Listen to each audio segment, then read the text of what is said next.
Huh?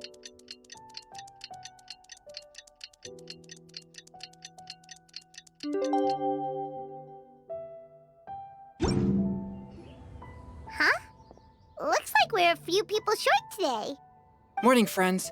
Singcho said he wants to take some time and focus on writing poems, so he'll join us later. Noelle has other duties today, so she asked me to tell everyone not to wait up for her. Oh, okay. Well, never mind. What about Kelly Roy, though? She said she'd be here. I got here really early, but I haven't seen her yet. Are you talking about the girl with the blue hair? I saw her on the bridge near Dihua Marsh during my morning training. She looked a little upset, so I didn't want to disturb her. Upset? Oh no, what should we do? Was it something we said last night? Oh, Paimon's worried. I agree. If she's run into some kind of trouble, I'd like to help her. Huh? You're all going? Then I'm coming too. Shall we start with the bridge? We're all here a little early, so there should be time. Good idea. We'll be back in a jiffy.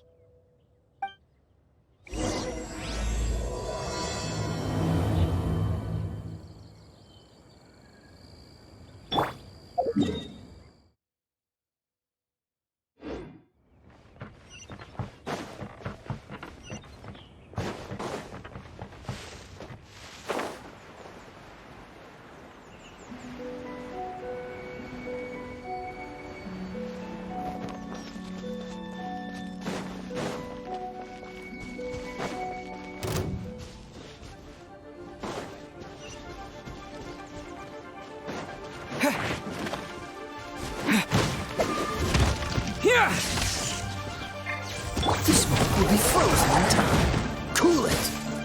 Confess!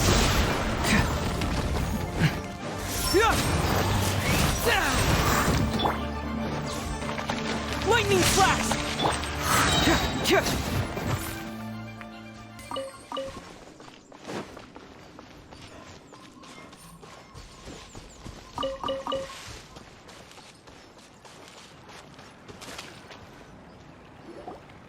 Oh, so this is the place? We ran into her here yesterday, too. She looked like something was weighing on her mind then as well. It's also not far from where we were dropping those leaves. Huh. Leaves? Oh, right. We were so busy matching couplets we forgot to mention.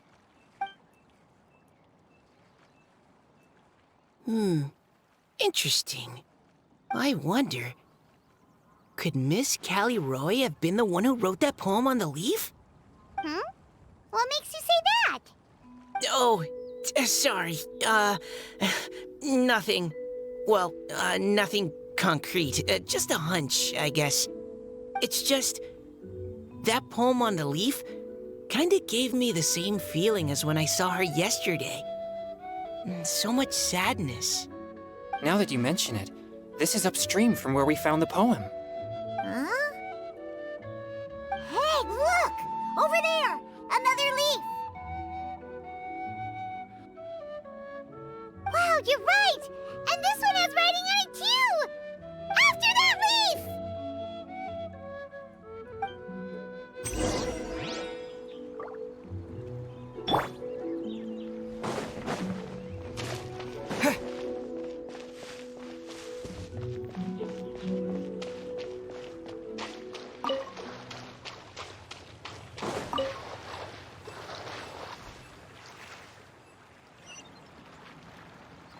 Freeze!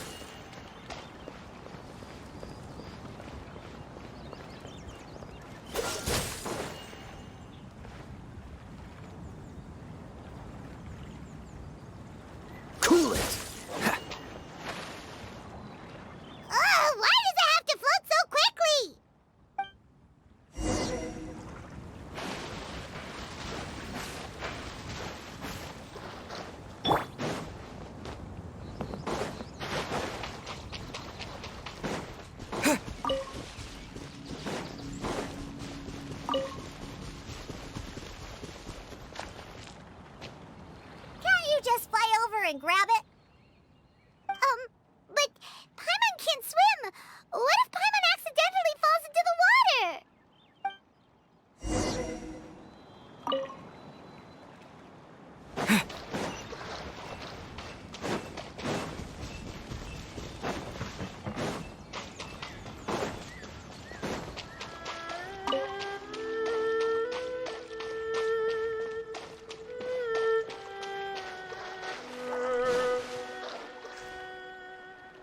stopped!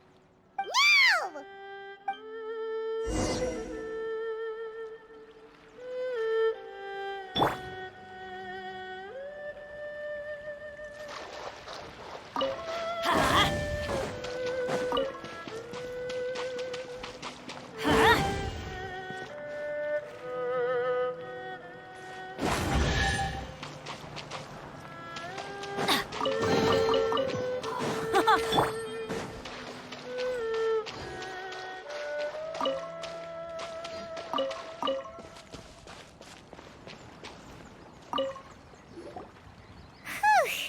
We finally caught it. Are the words still legible, or have they been washed out? Looks like the ink's intact. Let Paimon take a look at what it says.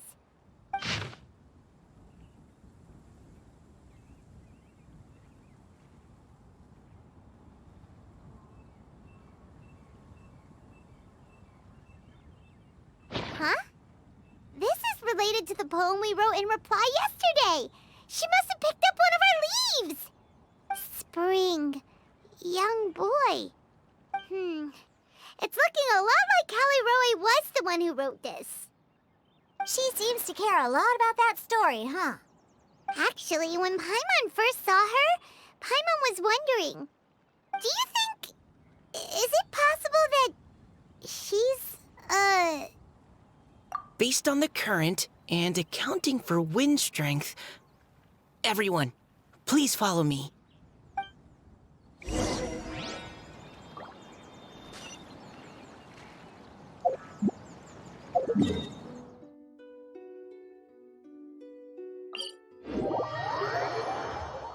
This should be far enough upstream. Let's split up and search the area. Callie Roe! Callie Roe!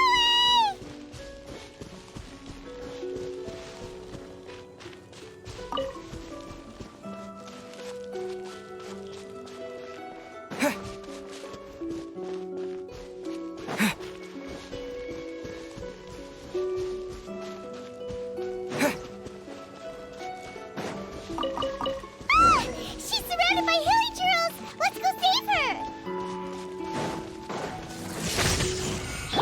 Going in!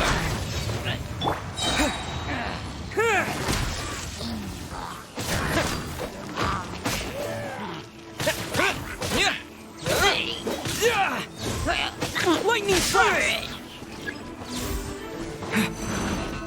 Dodge this!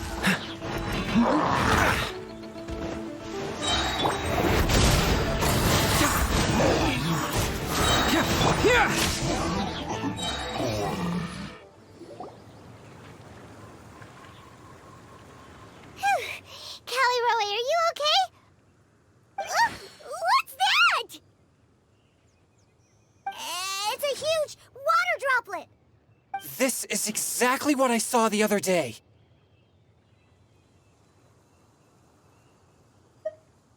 Huh? Why are you all looking at me like that? Oh no, my body, is it? That voice is definitely Callie Roy's. How did this happen? Please wait a moment. Oh no, did I use up too much energy? How did you... What's going on here? Miss Callie Roe, are you some kind of adeptus? No, I'm so sorry for deceiving you all for so long. Actually, I'm an Oceanid who flowed here from Fontaine long ago. What's an Oceanid? Ah, the Grandmaster has mentioned them before. The Oceanids were the familiars of the former Hydro Archon. They all fled Fontaine after the Archon died and settled across the world. That's correct. Though, to tell you the truth, I can't even completely recall how I found myself here.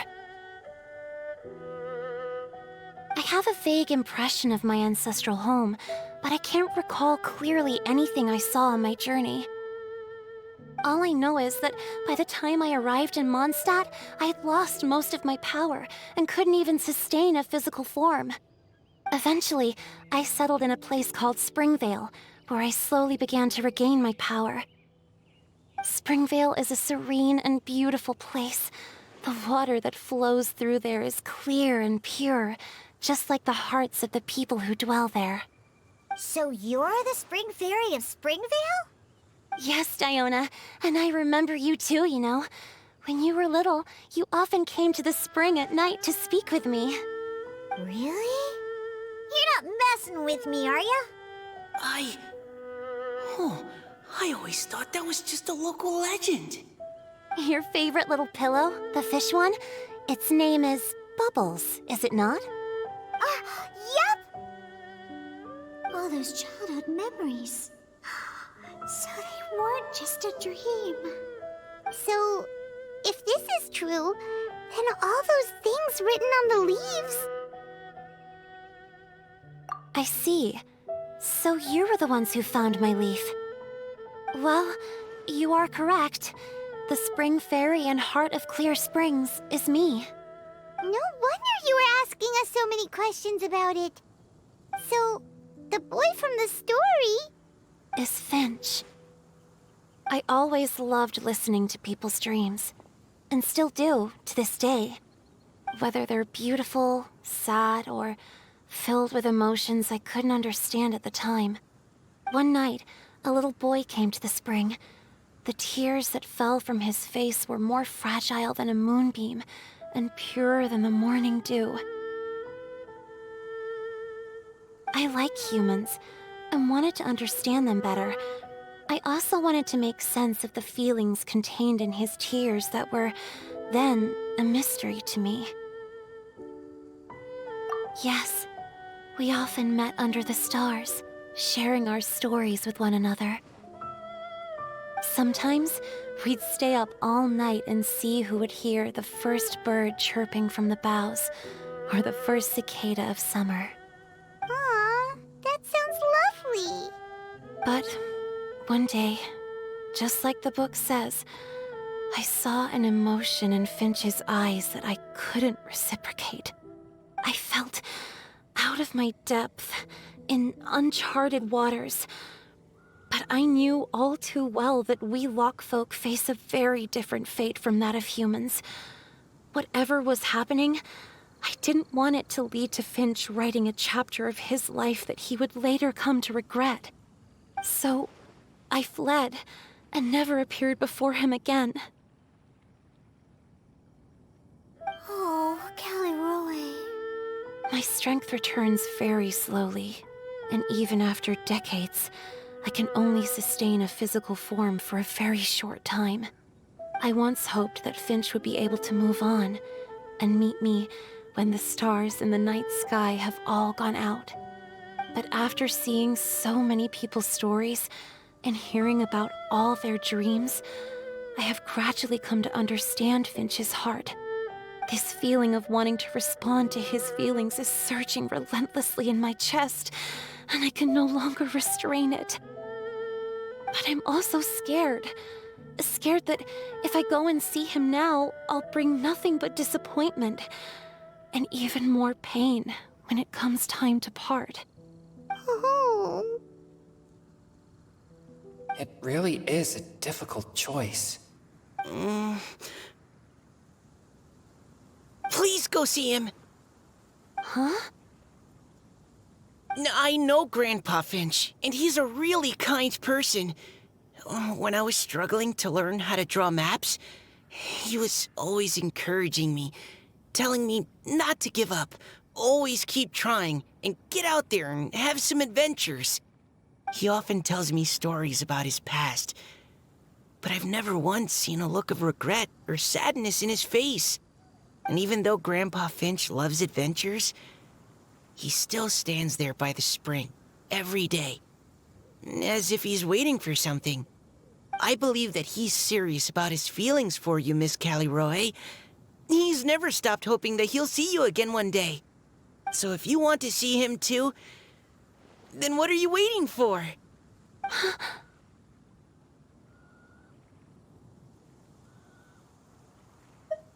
Huh?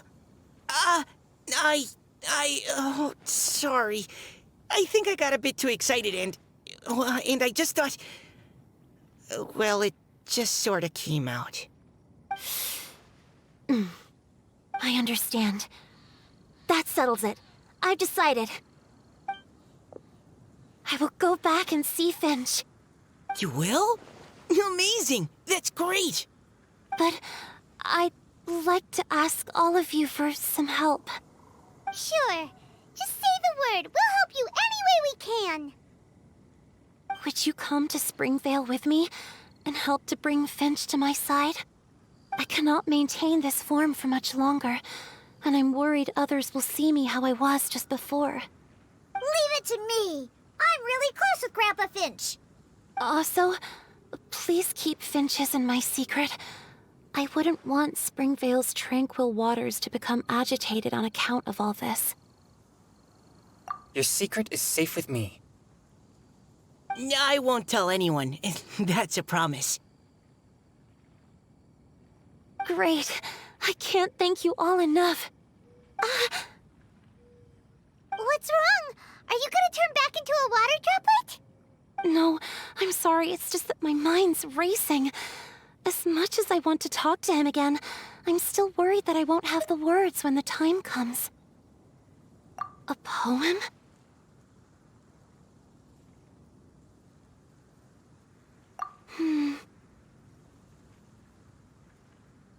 Okay, good idea. I'll write him a poem. And it will be called Heart of Clear Springs.